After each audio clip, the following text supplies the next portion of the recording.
Common news सदैव सर्वांच्या सोबत। कॉमन न्यूजच्या ताज्या घडामोडी जाणून घेण्यासाठी आताच आमचे कॉमन न्यूज चॅनल सबस्क्राइब करा।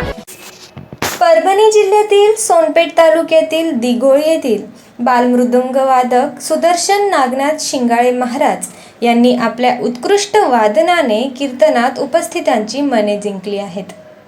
दिघोळी येथील रहिवासी असलेले सुदर्शन नागनाथ शिंगाळे हे लहान वयातच मृदुंग आणि पखवाज वादनात प्रावीण्य मिळवत आहेत। नुकत्याच आयोजित करण्यात आलेल्या कीर्तन कार्यक्रमात त्यांनी पखवाज वादन करत आपल्या कलेचा अप्रतिम आविष्कार सादर केला। त्यांच्या वादनामुळे कीर्तनाला एक वेगळीच रंगत आली असून उपस्थित भाविक मंत्रमुग्ध झाले। एवढ्या लहान वयात त्यांनी साधलेले कौशल्य पाहून सर्व स्तरातून त्यांचे कौतुक होत आहे।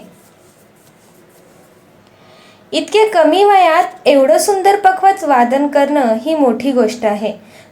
सुदर्शनचा नक्कीच भविष्यात मोठा कलाकार होईल। सुदर्शन शिंगाळे यांना कुटुंबीय व गुरुजनांचे मार्गदर्शन लाभत असून ते सातत्याने सराव करत आपली कला अधिक विकसित करत आहेत। नक्कीच ग्रामीण भागातील अशा गुणी बाल कलाकारांना योग्य व्यासपीठ मिळाल्यास ते भविष्यात मोठे नाव कमावतील यात शंका नाही।